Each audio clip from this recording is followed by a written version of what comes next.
Right, if I can call everybody to order, please. Welcome to members of the public or press who have joined us today, either in person or watching via the live stream, to this meeting of the Environment and Green Investment Committee at Newshire Hall in Alconbury. And my notes don't say welcome to members, actually, or officers, but welcome to members and officers too. The Council allows filming and photography at its public meeting, so please feel free to take pictures and use social media during the meeting. May I ask, though, that everyone present turn their mobile phones to silent or vibrate while the meeting is taking place. There's no fire alarm test scheduled for today, so if the alarm sounds, please leave by the nearest marked fire exit and assemble in the car park. The closest fire escape is through the middle doors on my left. The first item is apologies for absence and declarations of interest. So I'm going to ask our Democratic Services Officer, Jenna, to report any apologies for absence. Thank you, Chair. We have apologies from Councillor Bradnam with Councillor Slatter substituting. Thank you very much indeed. Does any member wish to declare any disclosable pecuniary interest or non-statutory disclosable interest? Councillor Smith first, please, and then Councillor Count. Thank you. I'm not sure if I should, but just in sort of openness and transparency, in item number 6, my partner as a landowner has been sent information about this. So I'm not included in that, but I will leave the room for that discussion if that's okay. Thank you very much indeed. Councillor Count. Yeah, thank you, Chair. Mine was on the apologies. Should the meeting go past 12, I have a funeral to go to, and you'll have to accept my apologies. Sorry. Thank you very much for letting us know. I hope that the meeting won't need to go past 12 o'clock. Item 2 is the minutes. We're being asked to approve the minutes for the meetings held on 28th of November as a correct record. Can I ask whether any member disagrees with the accuracy of the minutes? No, I see no objection, so we'll take those as carried unanimously. And then attached to the minutes is an action log. Do officers have any updates to the action log, please, Jenna? Yes, there's one update for action 224B, the corporate performance report. A request was made to isolate Fenland from the waste indicators report and provide members with a breakdown. This, along with a breakdown of all districts, was circulated to members of this committee on the 9th of January. Therefore, this action is considered closed or complete, sorry. Thank you very much indeed. Are there any other updates from officers? No? Excellent. Okay. Do members have any questions on the action log? No, so we'll move on. We'll note the action log and move on to item 3, which is petitions and public questions, and we have received none of either of those things. So we go on to item 4, which is this committee's opportunity to scrutinise the draft business plan and budget, which will be presented by Frank Jordan, Executive Director for Place and Sustainability. Frank. So, Michael's going to say something just as an introduction, then I'll introduce the report. So thank you, Michael. Thank you, Frank, and apologies for those committee members that were in Children and Young People and for those that are attending other committees. This is a bit of a kind of generic one for each of the committees. It's just really setting the background before Frank then goes into the EG&I aspects of the paper. Clearly, as Chair has said, from the 17th of December, Strategy, Resources and Performance Committee put forward a draft budget proposal that will then go through the scrutiny in January at each of the service and policy committees. And today your feedback will then be taken and presented to the Strategy Resources Performance Committee on the 28th of January. So you will see the recommendation in particular B there in terms of recommending any changes or actions. And we will take notes and do a summary. Overall, the budget sets out the position prior to the provisional settlement. The papers that will go to committee at the end of January will give an update in relation to that, although there are no significant matters to identify to this committee ahead of that.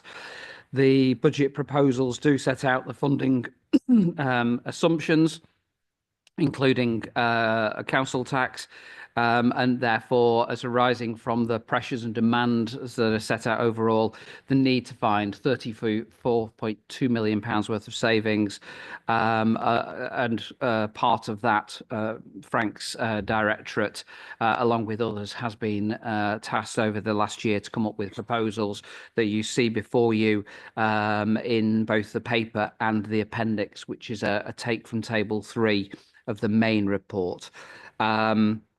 Looking forward, there are also challenges in the latter years, and of course there is also the capital programme within these papers, and so it does cover all of those aspects as well. But I'll hand over to Frank.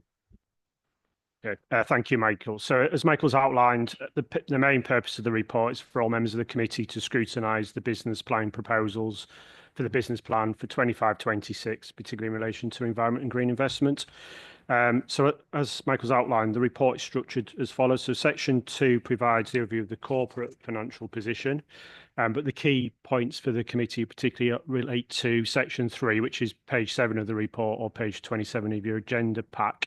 And that provides a directorate overview of the key matters that relate to this committee. And I particularly would highlight the following. The role that the Directorate, the Place and Sustainability Directorate, and the oversight that this committee has provided in supporting the strategic framework and the ambitions, particularly around net zero and the environment. And just note the achievements that have been made to date in relation to carbon reduction and the future actions in relation to that area, and also future actions that this committee has also approved around supporting community energy. So the committee during the autumn has received reports both on the carbon footprint as well as the action plan around supporting community energy. The other thing that's highlighted in the report is the key partnership role the Directorate leads on in relation to strategic growth. And it also notes that the Directorate will be leading on developing an economic framework for the County Council to support that aim, particularly working with the Combined Authority. It particularly also highlights the significant environmental services that the Directorate provide. I think the most notable one of those is waste management, but there are other significant environmental services, including management of the natural and historic environment and our management of flood risk as a lead flood authority as well. And then finally, the Directorate provides ongoing management of core regulatory services, which are really important. Actually, we've got items later on this agenda today that relate to that, such as management of significant infrastructure projects as a host authority and management of planning inquiries and planning decisions. In section 4, though, it provides more information on the proposed changes to the revenue budget, and these are summarised in the table. And these summarises the key information that's in Appendix 1, particularly Table 3. So in Table 5 in the paper, what it just highlights is the key revenue issues. So the first one I would highlight is the changes in relation to revenue relating to the management of waste. And in 25-26, what we've outlined is the additional costs that we can anticipate relating to increases in landfill tax, the inflation on the PFI contract, and additional disposal costs that we have estimated for that year. But also in future years, what we have included, and I would say the estimates at this stage, are savings that could be achieved through the ongoing review of the PFI contract. They will only be estimates until we've concluded that review, and members will be aware that we are continuing with that review, and we are taking matters through the Strategy and Resources Performance Committee on a confidential basis to provide an update on the review that we're undertaking in that area. The second key area I'll just highlight is that there are adjustments to the income projections against the business plan for the energy projects. Now, what I would highlight is those energy projects where those income targets have been set are either entirely complete now or in the very, very final stages of completion. So we can provide assurance that the income targets that we've now set for the business plan for the next 3 years are robust. Now, what the business plan table shows is the changes against the business plan in terms of income targets, but what will be achieved over the next 3 years is over £10 million worth of income through those energy projects. But the risk that that's had in previous years, I can now say, I think is very much reduced, given that we've got the projects to a point of conclusion. And then the other thing I would highlight is that there's ongoing investment proposed from the Just Transition Fund to continue with the Net Zero programme, the Climate Change and the Environment programme. And also it does highlight that there are savings which are linked to the investments that's being made into the street lighting programmes, but particularly draw attention to the fact that not only does that deliver revenue savings, it will also deliver carbon savings. In section 4, we also highlight the funding and the grants, and I would particularly highlight one additional grant that we have been made aware of from government, which is the extended producer responsibility funding. So at this stage, we're seeking to understand the basis by which we've been awarded that grant and any additional responsibilities that places on us as a local authority. What we think it's basically going to be able to do is provide additional funding to deal with additional costs of managing packaging waste. But until we've got certainty, what we're proposing to do is put that into reserves until we've got clarity on that. So the base budget for the directorate does not assume the inclusion of that grant. So we're wanting to get further clarification from DEFRA before we do anything with the utilisation of that grant. As Michael's outlined, what we also have at section 5 is the key elements of the capital programme that relate to the committee. And at 5.3, we've summarised the key schemes in the capital programme. And then finally, before I hand it back to you, Chair, just also draw attention to Appendix 2, which outlines the schedule of the proposed fees and charges that the committee is also asked to note as outlined in recommendation C. So hand back to you, Chair. So we'll have me or Michael, and we have Emma as well, able to take questions. But also we'll, at the end of that, myself and Michael will sum up what we think the key points are and any key recommendations that you want to make as a committee to Strategy, Resources and Performance Committee. Okay, thank you, Chair. Thank you very much indeed, Michael and Frank. This is effectively a scrutiny item, so I am expecting there to be more questions than speeches. We are being asked to consider the proposals and to ask questions and satisfy ourselves or not about what's in them. So I'm going to ask for contributions to that line, those lines of questioning. Councillor Count. Yes, thank you, Chair. Just to let you know that I've been through these tables in quite some considerable detail, and I've posed my questions to the officer supporting us for an alternative budget. So whatever we discover through that route and challenge that we provide will come through that route rather than here today. So I won't be supporting the budget proposals. I won't be asking questions directly. Thank you. Thank you. Count, I don't think anybody is asking anybody today to support the budget proposals, simply to consider and scrutinise them or to recommend changes or actions. But anybody else got any questions? Councillor Gardner. Thank you very much, Chair. With regard to the waste budget, can you tell me, have we seen an increase in waste coming from HDC now that they're charging for green waste? And is that costing the county council more money to dispose of? And has that been included in this budget? Thank you, Chair. So what we've outlined in terms of why we've put additional costs in, the main areas where we know that the main drivers of the additional cost, first of all, increases in landfill tax. So that went up to 20% in the budget statement in March last year. So that was one particular area. The main issue I think all members are aware of is that we have a particular situation with the current facilities at Waterbeach where we're not able to use them because of they don't comply with environmental regulations. So we're having to pay the costs through the PFI contract and then pay for additional costs through disposal of that waste. So that's the main driver of the costs there. In addition to that, there's the PFI contract inflation as well. So those are the three main drivers.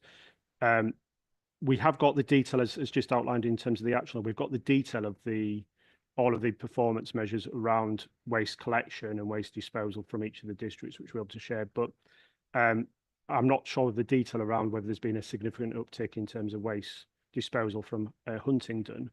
But I don't think it's a main driver of the cost. The main driver of the cost are the three things that I've outlined. So even if there were an increase. Now, the other thing that we had been talking about with Huntingdon, as you're aware, is that if there were significant costs of that nature, then we'd be seeking conversations with Huntingdon around how that would be covered from the costs and the income that the Huntingdon District Council was able to secure. But we're not at that stage of conversation. So I think the key thing I would highlight is the three main drivers. And it's for that reason why we're doing the fundamental review of the contract and seeking recommendations to members to find a conclusion to that dynamic in that situation, because clearly the current situation is very costly and doesn't represent value for money to the council. So that's why we've put the cost in for next year, but we're all starting to show that there would be potentially savings. I say potentially because we've got to make decisions in 26, 27 onwards. Is that clear, Councillor Gardner? Yeah, okay, thank you. Thank you very much indeed. Any other questions? Councillor Hathorn. Could I ask about the budget allocated for planning and growth? Planning. And so Cambridgeshire is an area where there's a lot of development going on, all sorts of things. We're going to get a new reservoir potentially, the sewage works in Cambridge, which serves all sorts of people, might be relocated. There are busways, there's housing. There is a lot of development going on in this county. Could I get more detail about what is under the planning budget, like what sort of, you know, a broad breakdown of where the money goes, and is there I would just want reassurance that we have got the capacity there to properly manage this growth, because it is really important. Okay, thank you, Councillor Haythorne. So first thing, that there's been specific investment that's been included in the business plan. That was included last year, so it's in the budget. So there's £100,000 of additional investment in the planning service for the next now 3 years. That's to do a specific task. That's to manage the process around production of waste and minerals local plan. So we put additional investment there. When it comes to the nationally significant infrastructure projects, there is a range of different funding streams that we're able to secure to be able to make sure we've got sufficient resources in that team. So we have additional funding from central government, which we've been able to secure to provide additional capacity, and in some instances the scheme promoter also provides additional funding to support our role as the host authority for those major significant infrastructure projects. So an example of that is the A428, where the National Highways have provided funding to us to fund an officer on our side to manage that process. What I would also note is that we haven't, in each year, we haven't been proposing any savings whatsoever in the planning team. We've mainly been making sure that we keep the planning service as it is, managing with the existing resources. But as you've outlined, as we review the trend in terms of growth, we'll also review what that might mean. But the other thing around planning is what we're also to do, if there is increases in growth, that does also increase the level of fees that we're able to secure. And then we're also able to use the fees to recruit more officers. So at this stage, what I would highlight is that the directorate, given what you've outlined around growth, hasn't been proposing any savings in the planning area. There was specific additional funding put in last year, which is maintained for the development of the waste and minerals plan, and we have, wherever possible, secured external funding to support particular areas like the national significant infrastructure projects in the consents team. Emma, I don't know if there's anything you'd want to add as the service director for that area. Thank you.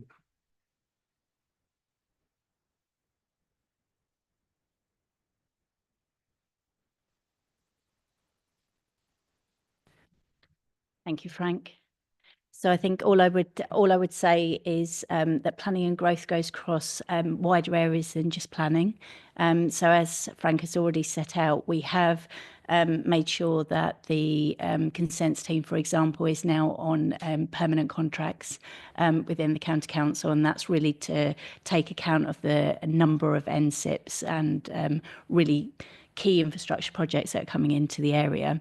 But we're also reviewing how the work goes across the whole council, because when you're looking at some of these infrastructure schemes, they will go wider than even our own directorate. So just to give you that reassurance, really, that that's being coordinated within the planning team, but actually goes much wider across the council. Thank you. Councillor Smith. Thank you. Apologies if it's slightly been raised because still having trouble hearing. Basically, I know there's going to be a lot of questions about the business plan. I'd like to ask something. If it's not appropriate, I'm happy to get an answer outside of the meeting. But basically, we have our 7 ambitions. I was wondering on page 22, which good ambitions, not saying they're not, but I was wondering how we sort of get those down to sort of people who do work for the county council, like our contractors. Are they in contracts, for example, and who would sort of make sure that it's all sort of down the chain. It's from us down to our contractors, going out to members of the public. And so I was wondering how we sort of make sure that our 7 ambitions are getting to everybody else.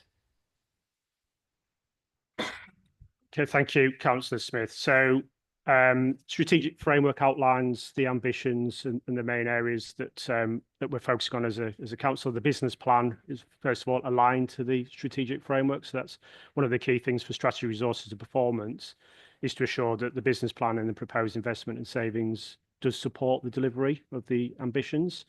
What we then do as officers, as each directorate reviews that, is produce detailed plans around what we're going to do to actually achieve those ambitions. So we have service plans for every service director area, and that also relates to every head of service area. We have key performance indicators that we also report to the committee on a quarterly basis, so we can give assurance to this committee around the delivery of key aspects of the strategic framework, so through the performance framework.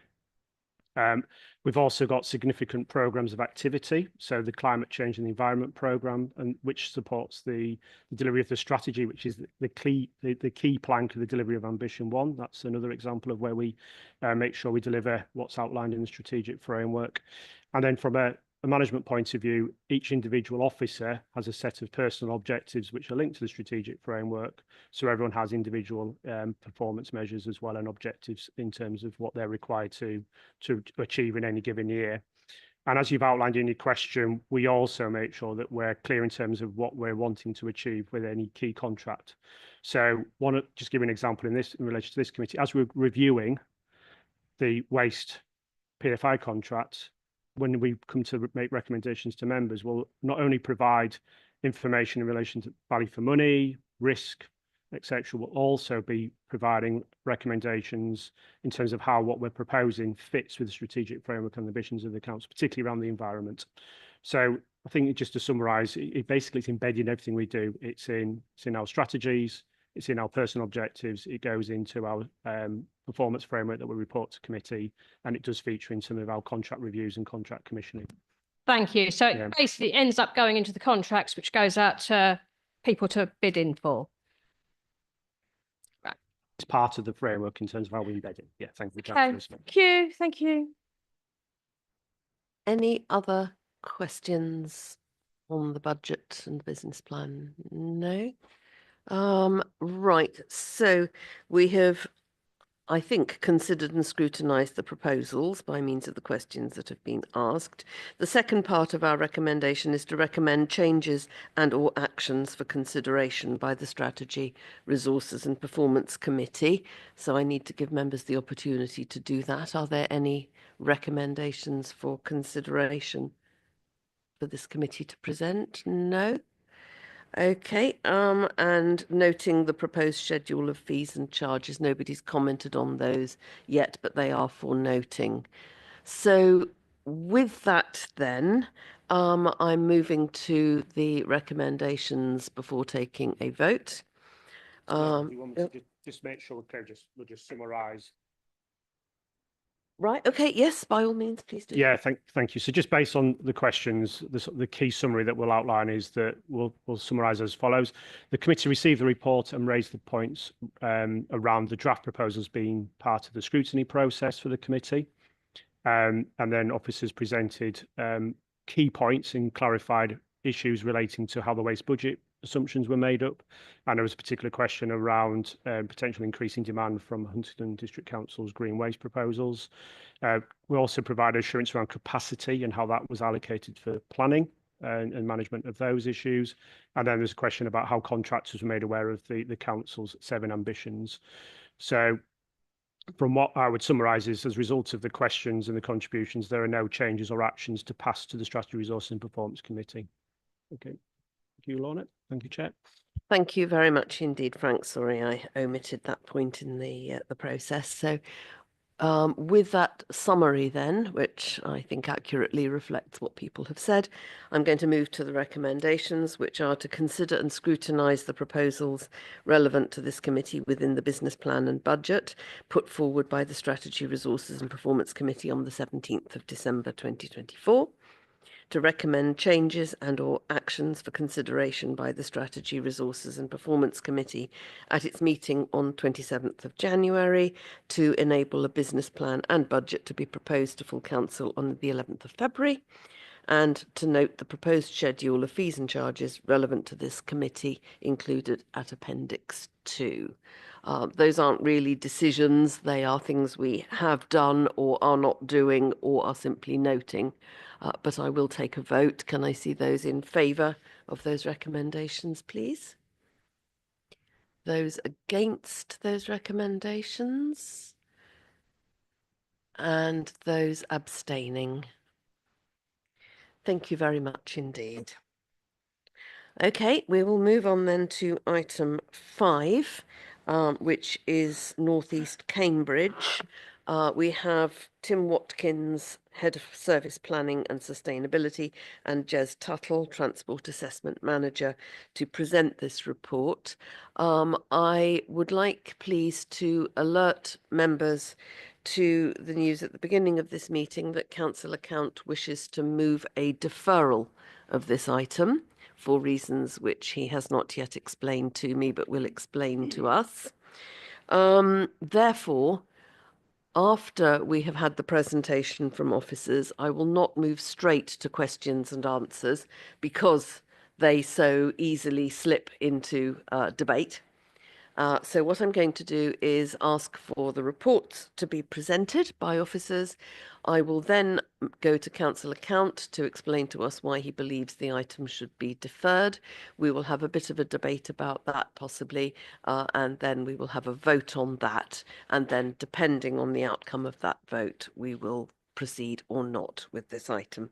So over to officers, please. Take it away. Good afternoon. Good morning, members, and through the chair. Yes, I'm here to present a paper on the North East Cambridge development area. This position statement paper and approach sets out Cambridgeshire County Council's requirements for developers to fund infrastructure in what is a very challenging site.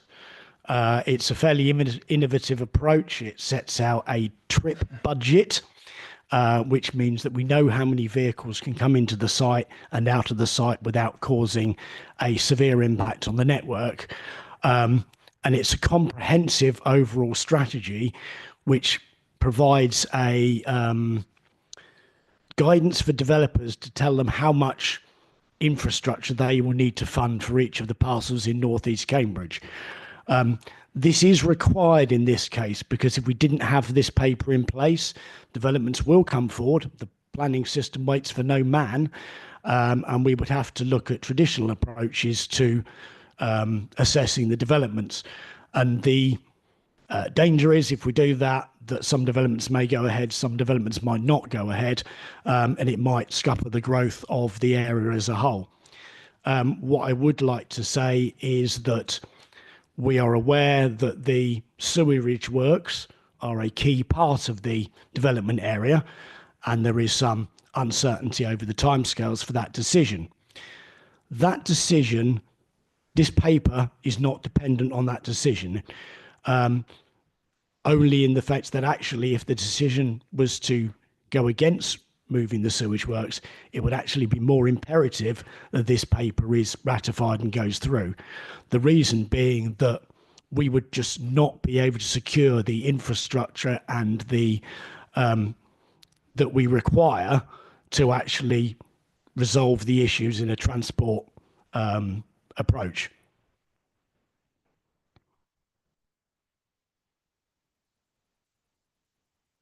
Thank you very much indeed, Jez. I'm going to move then, as I indicated, to Council Account.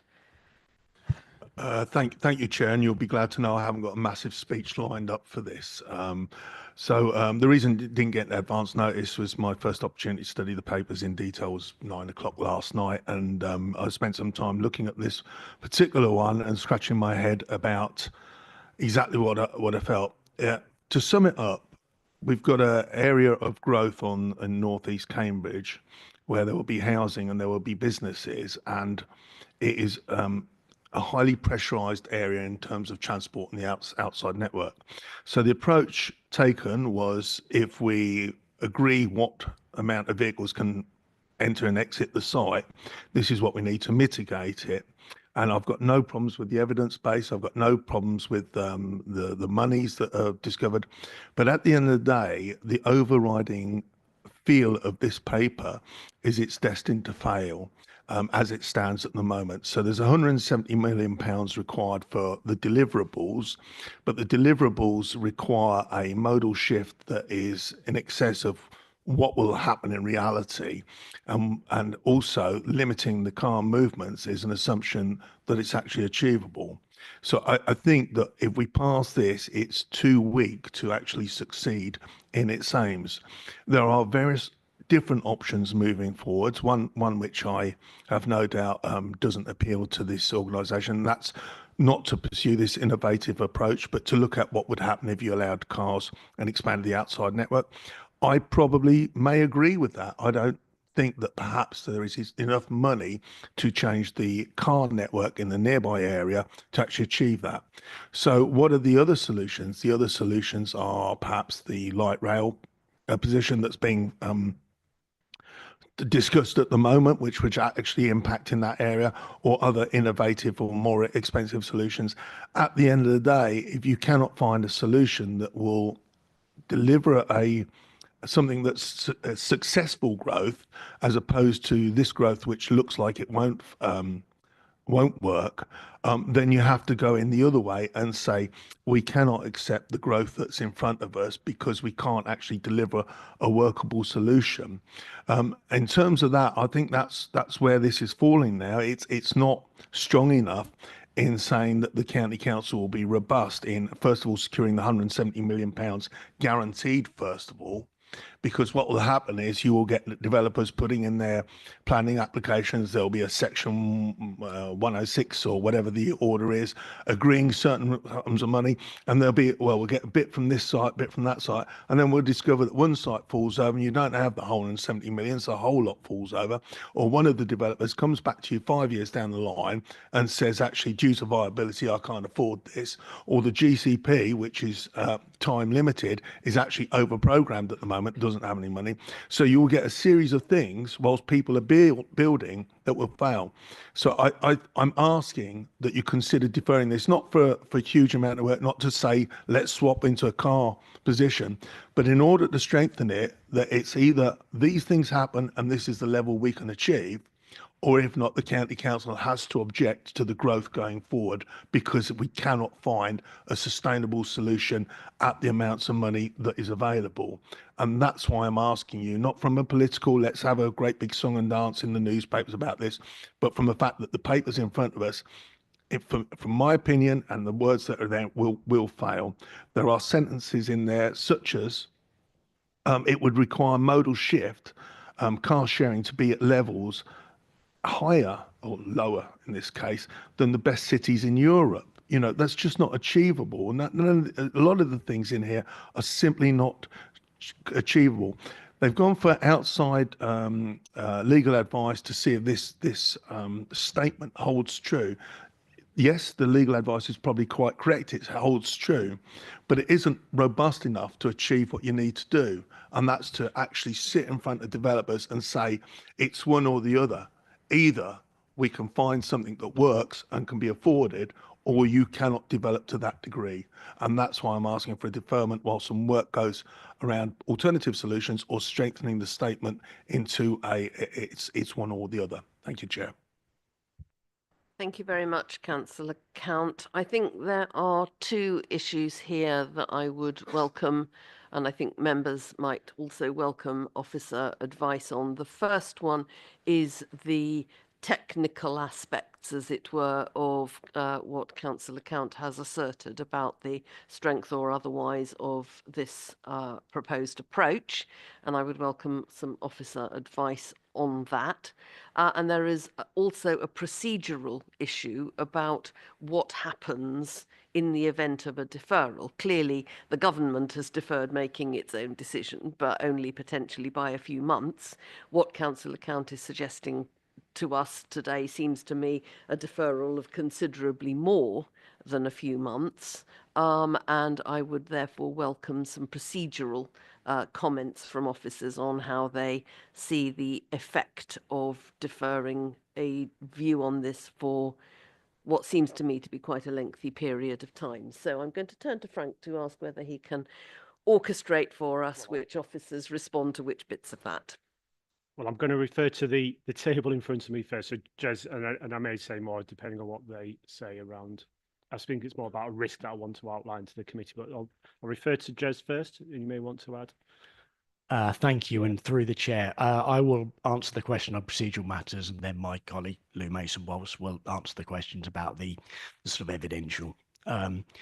The NEC area is currently allocated in the existing Greater Cambridgeshire local plan, so it has been deemed as appropriate development in planning terms. Now, that means that applications will come forward, and they are coming forward. The risk of deferring this is that we don't have a position where we can ask developers for appropriate amounts of money. And as has been seen with the appeal for the site next to Cambridge Station, if we don't have an evidence base to stand up in front of a planning inspectorate and give a very, very valid reason for refusing it, given that this site has been allocated, then there is a very, very, very danger that we will not get funding. The planning inspectorate will overturn any reason for refusal, and the developments will go ahead anyway. So this paper, I think, and we feel, is critical to us actually starting to get the money that we need to.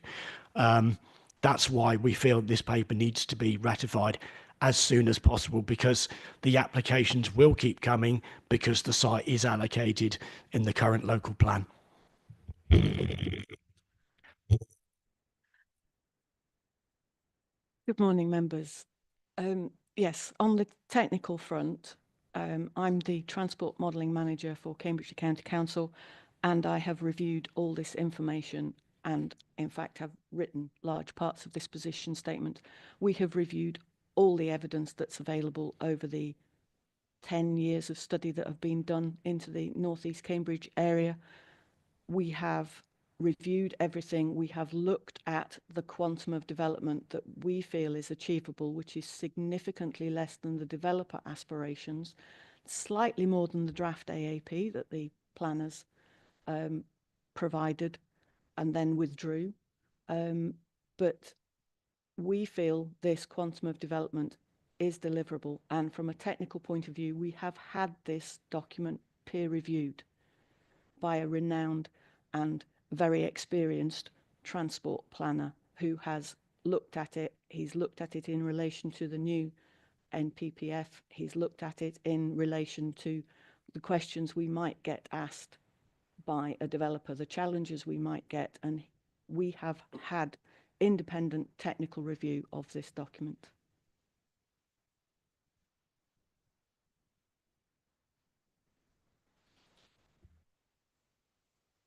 Thank you very much indeed to Jez and to Lou. Having heard Councillor Count's reasons why he wishes this item to be deferred and having heard a response from officers to those points, do any members have any questions for officers on what they have said in response? Councillor MacDonald. Not really questions, comments that, I mean, Steve made reference to the fact that, been through it's a very detailed document. I recall similar type of documentation when we were looking at the Genome Campus, for example. and the development going on there. And my impression from reading this, Chair, is that the homework has been thorough. You know, unless Steve or others convince me otherwise, the paper seems to reflect, you know, properly reflect what may go on in this area.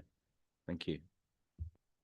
Thank you very much. Any other members wishing to raise anything on the matter of the deferral proposal? Councillor Gardner. Thank you, Chair. It's just a question with regard to the costs, to the developer.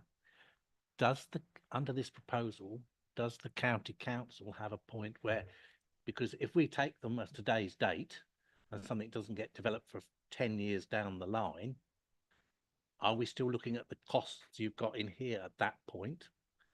Or have you got the ability to increase those costs because, costs will have gone up for everything? So we don't get to the point whereby we can't do it because costs have risen. Thank you, Chair.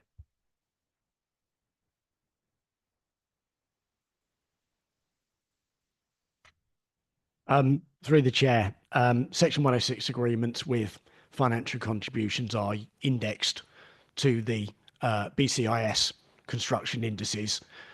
Therefore, when we take a financial contribution now, we are always aware that prices will go up, inflation, etc., and the contribution will always be indexed in a Section 106 appropriately because we know the cost of infrastructure will go up. Any other members? Councillor Hathorn. Again, it's a comment, not a question. My division is relatively local to this, and I just think the risk of deferring this is massive. I think there are people everywhere in this room who would love light rail to be a possibility, but at this point in time, I just don't think, if we step back and go, perhaps we can get a stronger negotiating position, that we're going to get anything out of it. And the risk of doing that, the risk of delaying, is really, really high. So I am very nervous about a deferral. Thank you very much. Councillor Gay.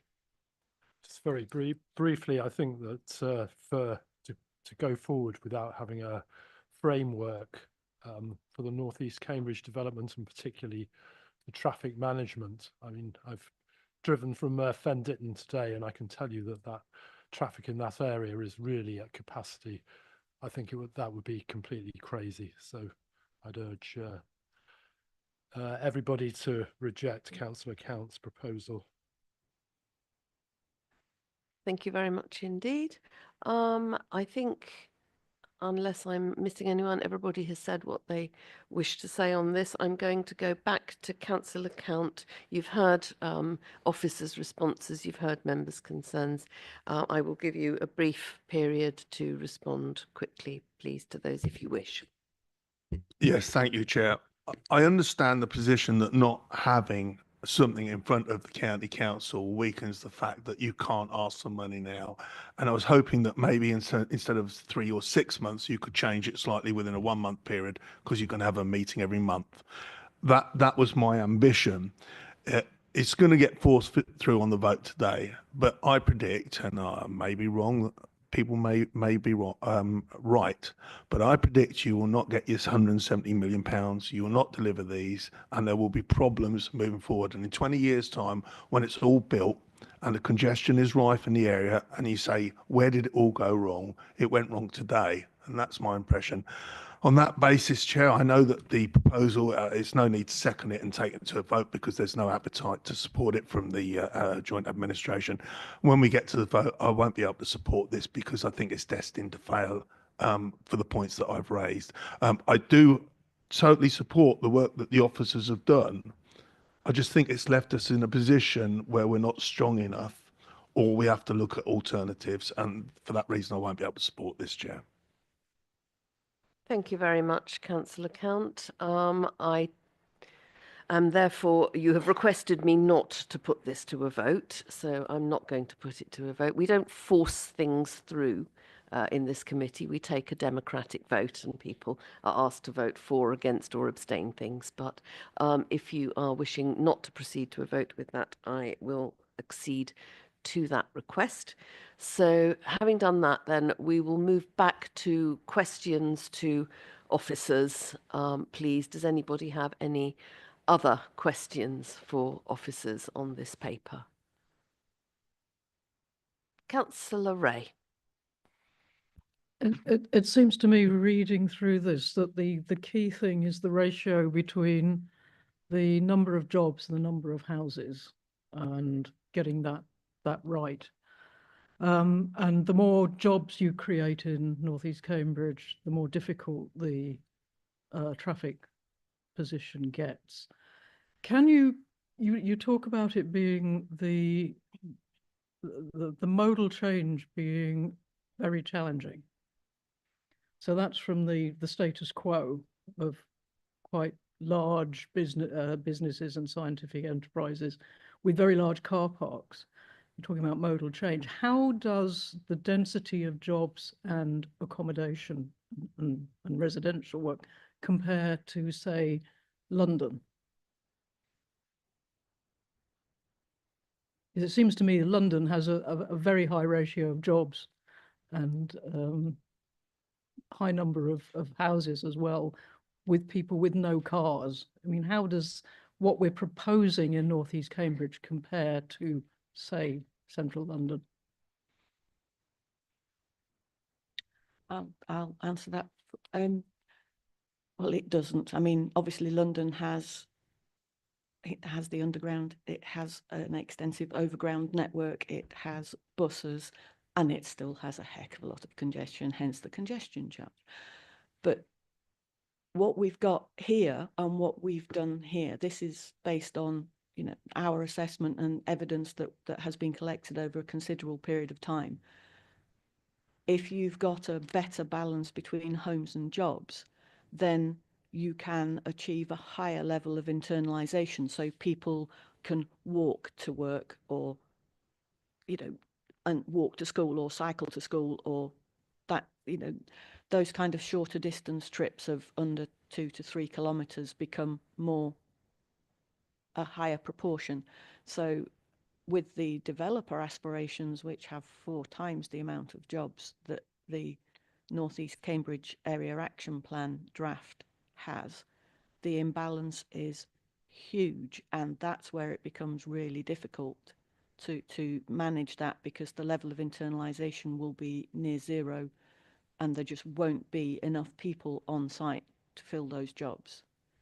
So that's why we've set that out, and we've used that ratio to set the level of internalisation, which in turn drives the mode share.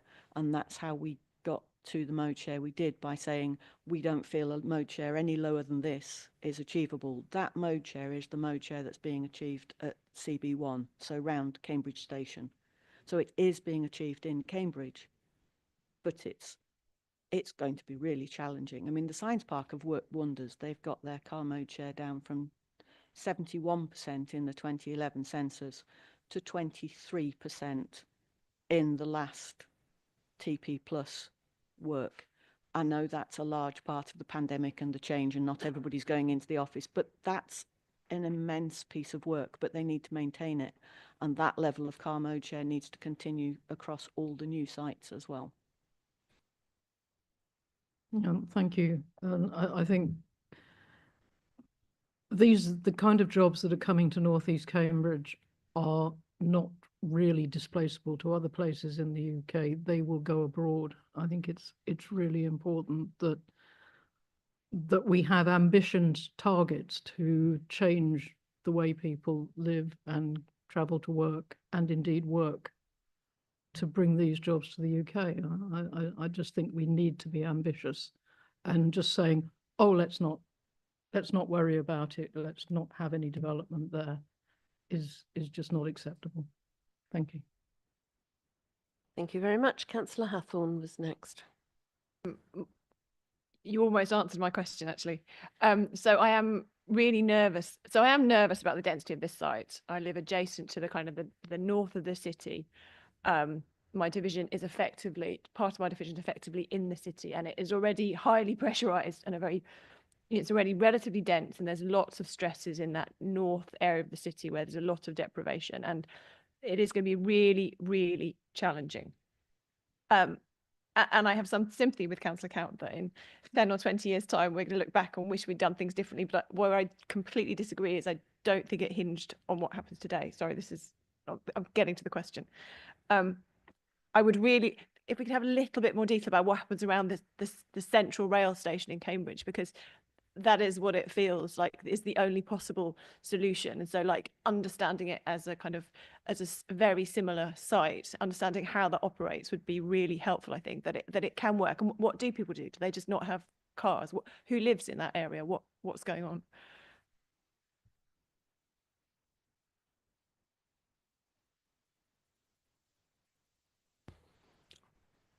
Through the chair, as part of the NEC area, there is a strategy to actually minimise, reduce and control parking in the residential areas. So people would not have the opportunity to park a car. And the employment areas as well, in fact. The employment areas will need some car parking. So, and the developers are actually on board with this, and they are saying, well, actually, yes, we'll reduce the car parking to minimal levels. So that is part of the strategy, and that is part of the, what we might call the stick area, which is, you know, well, you can't park. And then the carrot is the offering of the GCP schemes, all the schemes that are going on in Cambridge that will bring people into that area. We are very lucky in Cambridgeshire to have the GCP schemes and to have the funding for the GCP schemes, with the developers funding the remainder. So that the two together will achieve what we need to achieve, and that's what the note sets out, and that's what the evidence that we've looked at in the modelling shows.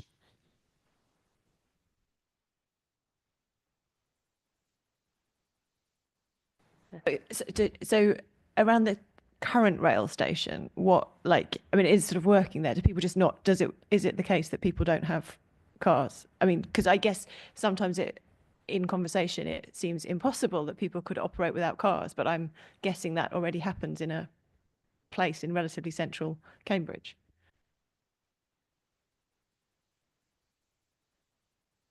I don't have the information about the CB1 development per se, but it is a relatively, I wouldn't say car-free, minimal development in terms of cars. In the area around the station, not the station itself, because that's mainly employment and hotel and stuff. But yes, in the area around, you don't see, you know, a huge amount of car trips, because when you buy a house in that area, you buy into that sort of lifestyle, as it were, that you've got everything on your doorstep: a bus station, a train station, walking or cycling, Chisholm Trail, and you know, North East Cambridge will have similar passenger transport offerings. It's got the busway already, it's got the rail. We know that, you know, they're looking at increasing services, you know, everything, including things like East West Railway coming forward. And as I said, we're very lucky with the GCP to have all these schemes coming forward that, outside the internalisation sort of issue, we can bring people into the city by modes other than car, and discourage people to come into the city, whilst also discouraging people who live in the city to own or use a car. I think we've had figures in the past about car ownership by district, and Cambridge, if I recall correctly, has the lowest car ownership rate in the county, with Fenland in second place, despite some comments one may hear on occasions. So clearly there are a considerable proportion of people in Cambridge already who live their lives without reference to private motor car as their means of transport. But yes, it'll be interesting to see how this one goes. So Councillor Slatter.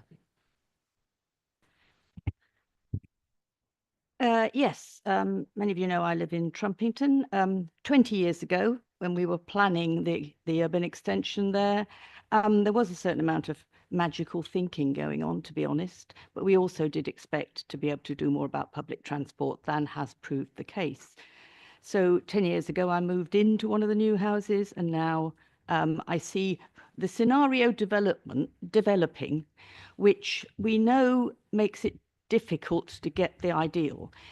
If indeed we only have people moving into a densely populated area who haven't got cars, we are going to there's going to be an imbalance in the social fabric there. That's fair enough, but we're not really building communities with lifetime homes, because people's situations change. They may move in quite happy to have one car, then their child grows, or they and they have a job and they need to get somewhere, and that's when you become a two-car household. Other places you can do without your car after a bit for some reason because you've got a job nearby.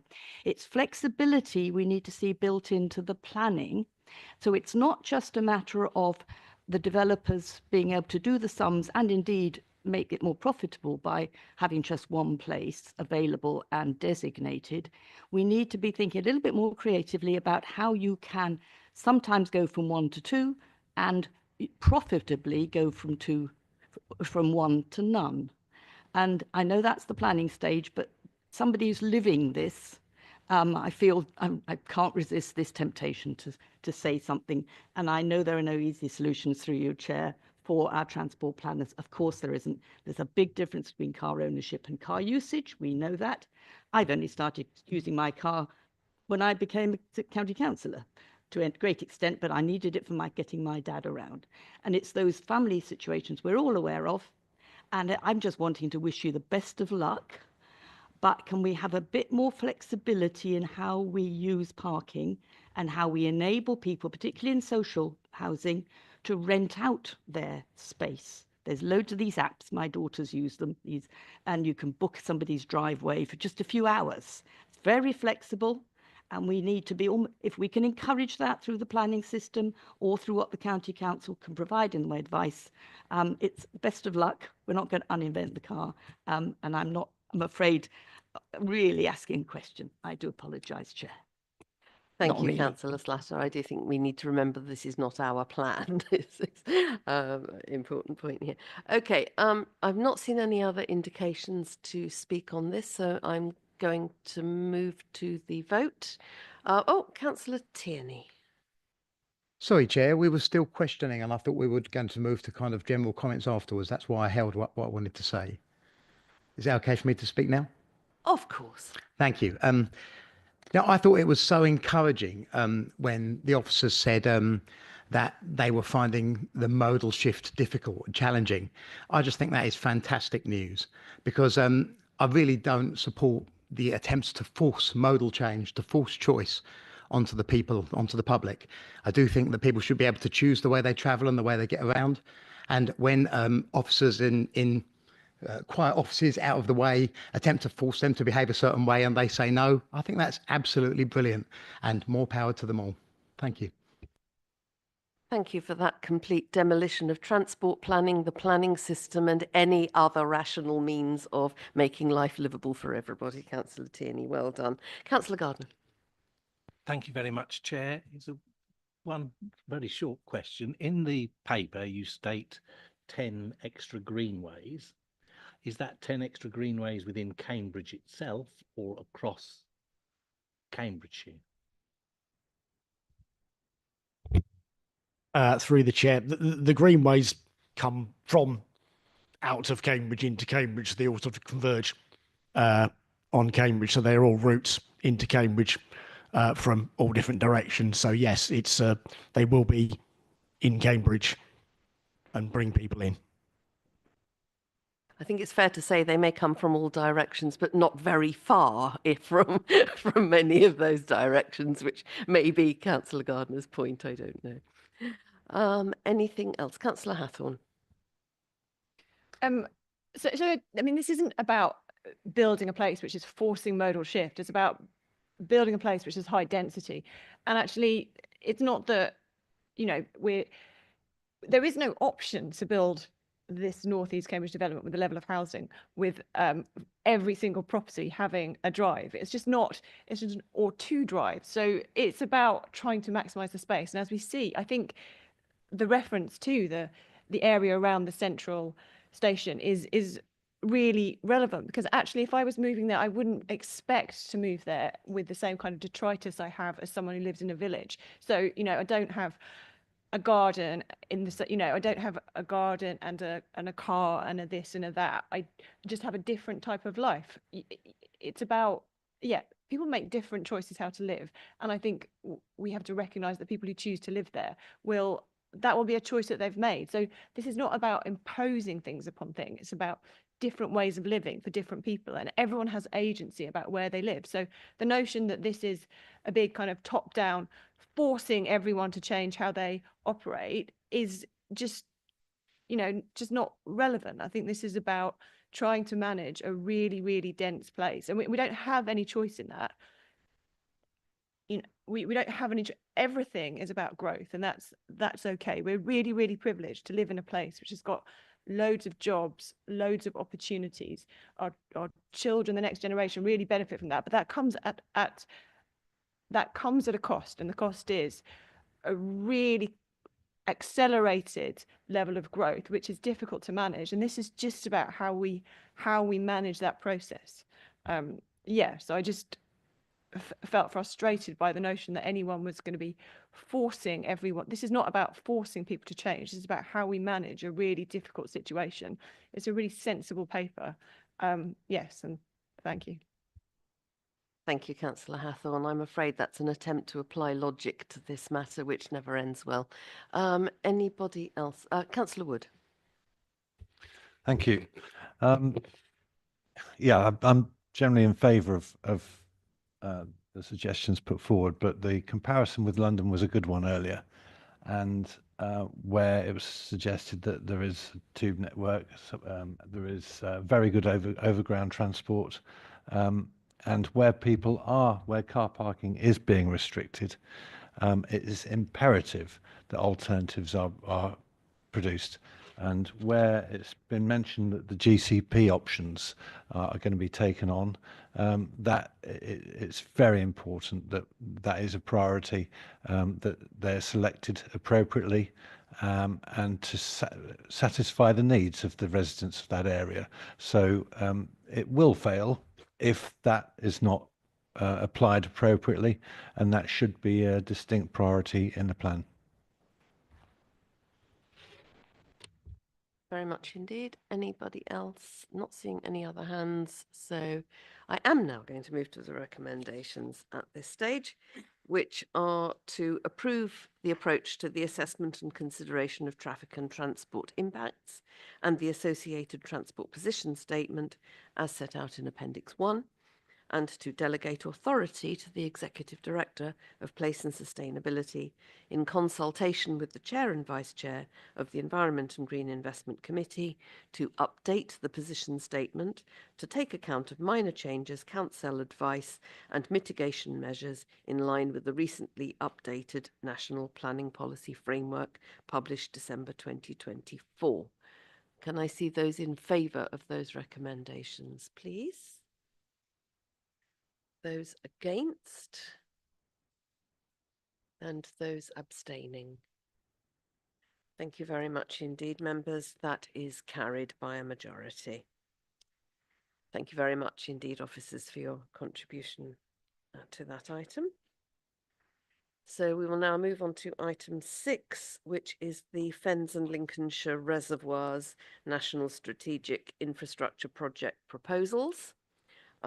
So I'm going to, I don't need to ask because they are already there, Emma Fitch and Alice Tithcott to introduce this item. Thank you very much, Emma and Alice. Over to you. Thank you, Chair. This report provides an update on Anglian Water's proposals for 2 new reservoirs, the Fens Reservoir and the Lincolnshire Reservoir. The reservoirs aim to build resilience in the regional water supply, and both schemes are being proposed as nationally significant infrastructure projects, or NSIPs for short. The majority of the Fens Reservoir proposal falls within Cambridgeshire.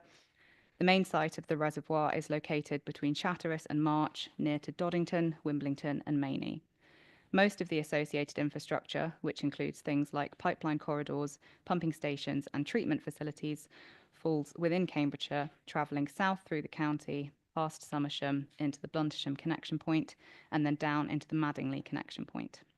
And some of the associated infrastructure leads to the Bexwell connection point near Downham Market in Norfolk.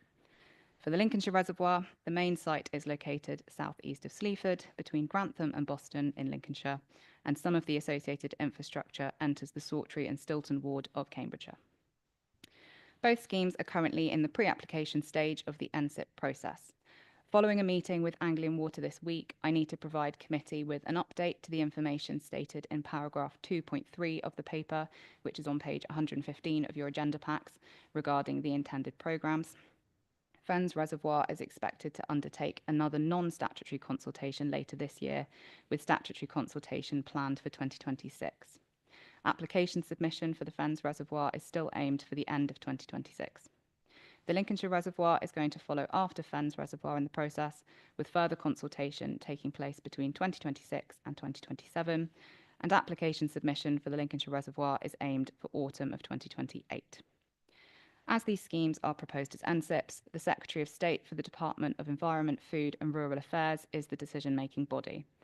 The Planning Inspectorate will act on behalf of the Secretary of State through the process to examine the proposals and aid DEFRA in their decision-making.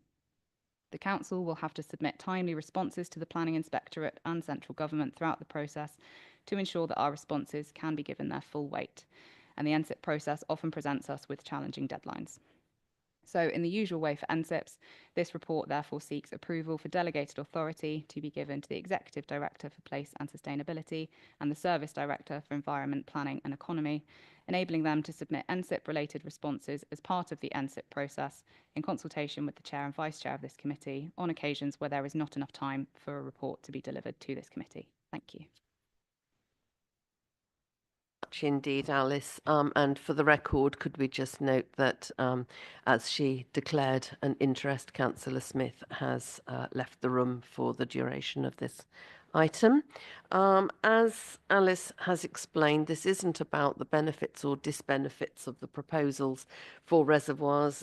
This is an application to the Secretary of State for these facilities, which is not determined by us. And the issue is, as so often, that the timetable for considering these items does not always align with the timetable for meetings of this committee. That has happened before, and this is the absolutely standard way of dealing with that situation so that this authority can respond in an agreed and timely manner to deadlines which may not align with when we can meet. This has happened in dealing with other national strategic infrastructure projects and is no different.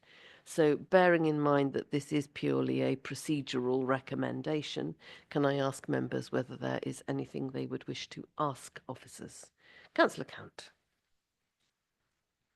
Yes, thank you, Chair. One question maybe to you or officers, bearing in mind what you've just said about this being completely normal.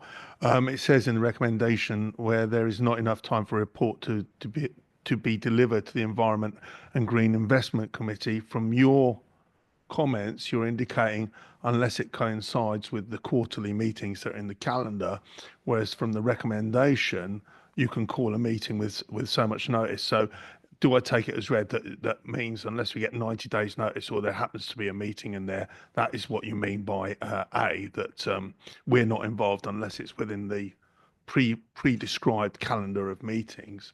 I've got two questions on the actual Fen Reservoir I'd like to ask, and in order to add input for yourself, Chair, as a consultee, and officers to consider as any consultee responses as they move forward.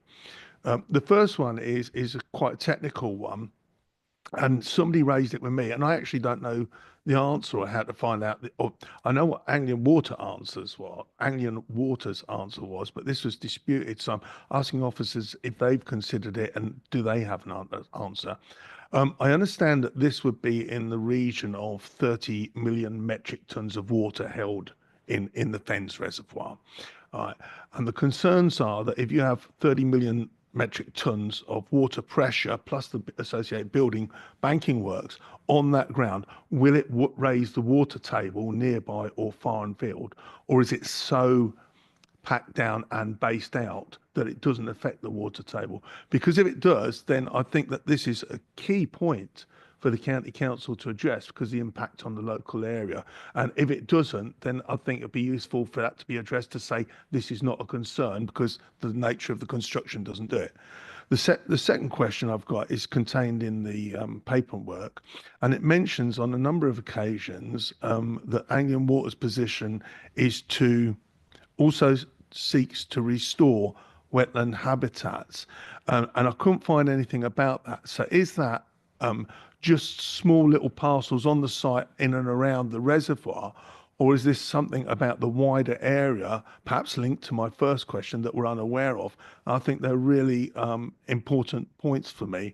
So I'd appreciate that, about the timescale, about the water table, and about the re-wetting, please. Thank you, Chair. Right.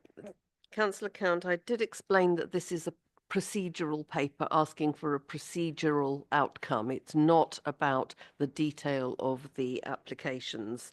Firstly, on the timing issue, you have said that meetings are quarterly. I'm going to announce at the end of this meeting the date of the next meeting, which is the 13th of March, which is 2 months' time.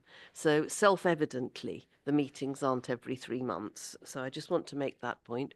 We will, of course, as we always do, make every attempt to ensure that we can bring matters to a committee, but it may well be that we cannot, and if we cannot, we need, as we have done on every other such application, to ensure that delegated authority is in place to ensure that we can respond as an authority in a timely manner. I'm going, just on this one occasion, to go to officers and ask them whether they can respond briefly to those points, but I'm really not going to encourage a debate on the merits or otherwise of the reservoirs.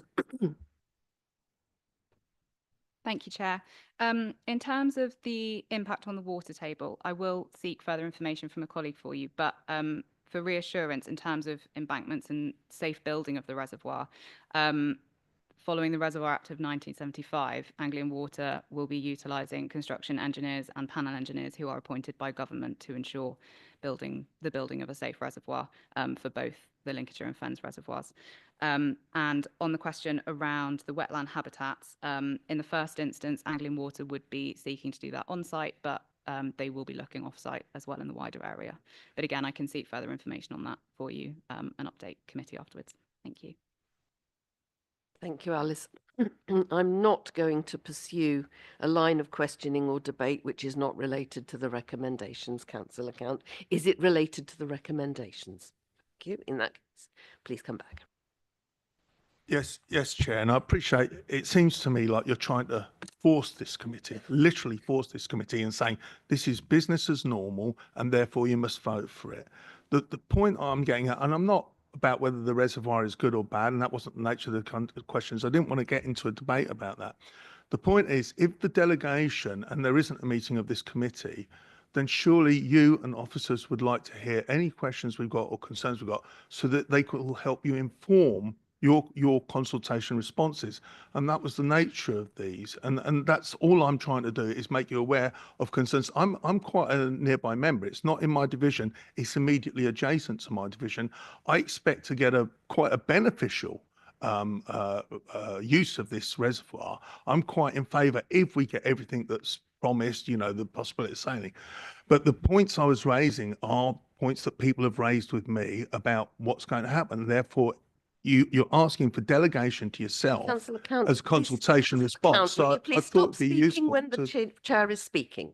This is not about the recommendations. The recommendations are about delegation of authority and sending draft responses to local members and the members of this committee. There are ample opportunities. Can you please turn your microphone off? There are ample opportunities outside of formal meetings for local members and members of this committee to be engaged and briefed and have opportunity to ask questions. There is a consents working group which meets very regularly to consider all of the national strategic infrastructure projects, which includes not only updates but also presentations at appropriate points from those who are leading on the NSIPs.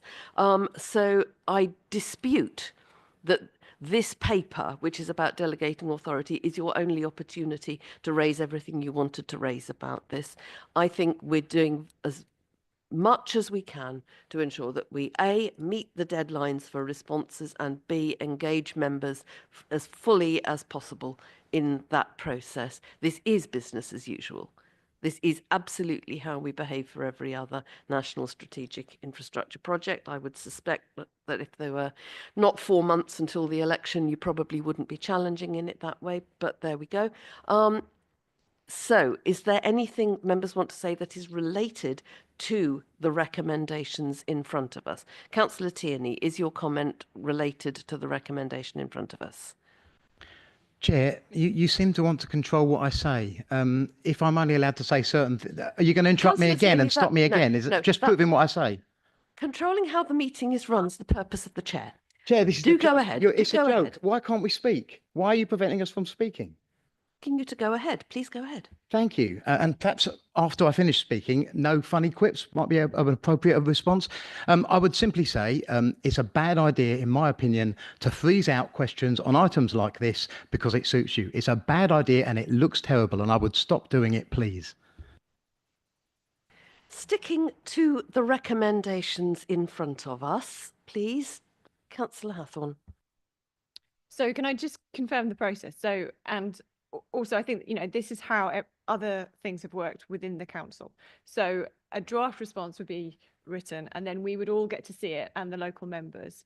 And then at that point we could feed back our views. But at the same time, if it was if something really big sort of blew up, we could have meetings, we could come together and talk to officers. So although we don't have a formal committee, which is quite a rigid structure, we still have those opportunities for conversation and feeding in. That's a correct understanding of it, is it not? That is absolutely correct. We have the structure of this committee meeting as we are here today. Between those meetings, we have the structure of the consents working group, which goes through the detail of this and all the other many national strategic infrastructure projects in detail. And finally, as recommendation B says, where delegated powers are used, draft responses go to the local members.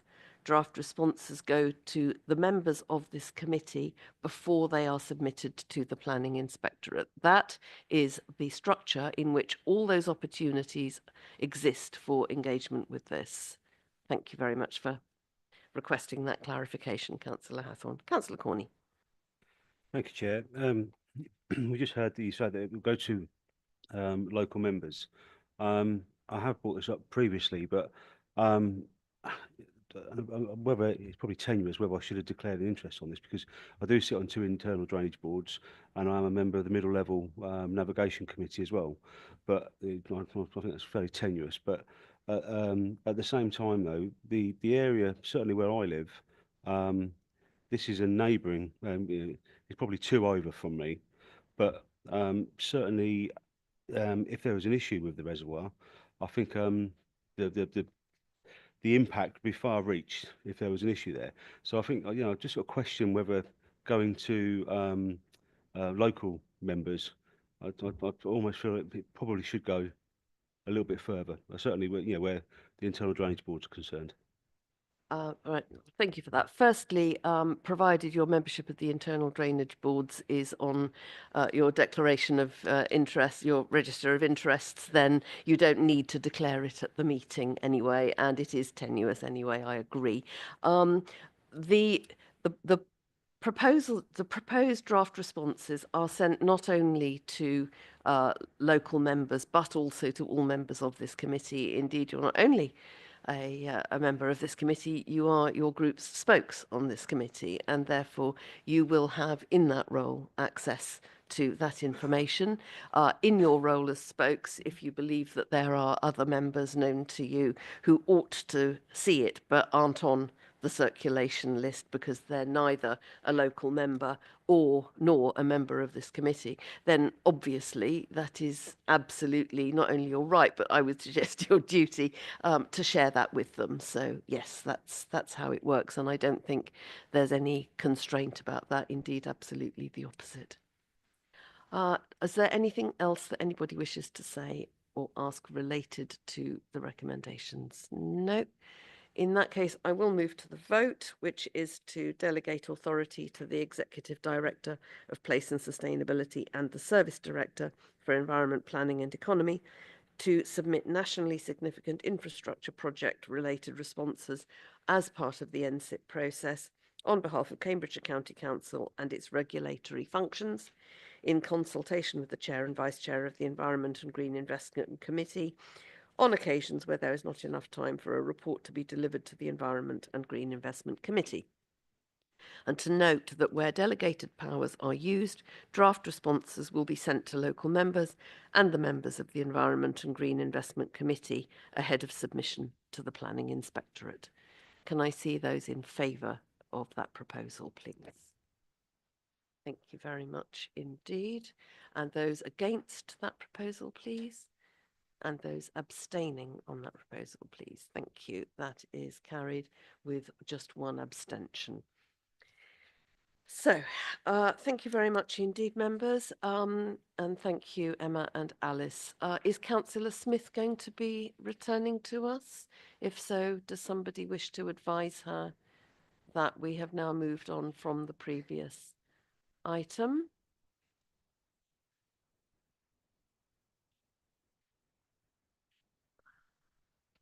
Thank you and welcome back, Councillor Smith. I'll wait till you're seated. So we're now on to item 7, which is the committee agenda plan, training plan, appointments to outside bodies and internal advisory groups and panels, and the appointment of member champions. So I'm going to ask Jenna, our Democratic Services Officer, to update us on any changes to the published report. There are no updates to report. Thank you very much. We are asked to note the agenda plan, etc., etc. Are we happy to note all of that? Yes. Thank you very much indeed, by acclamation. So members, that's the final item on today's agenda. Our next meeting is in 2 months' time on Thursday, the 13th of March, 2025 at 10 a.m. and I declare this meeting closed. Thank you.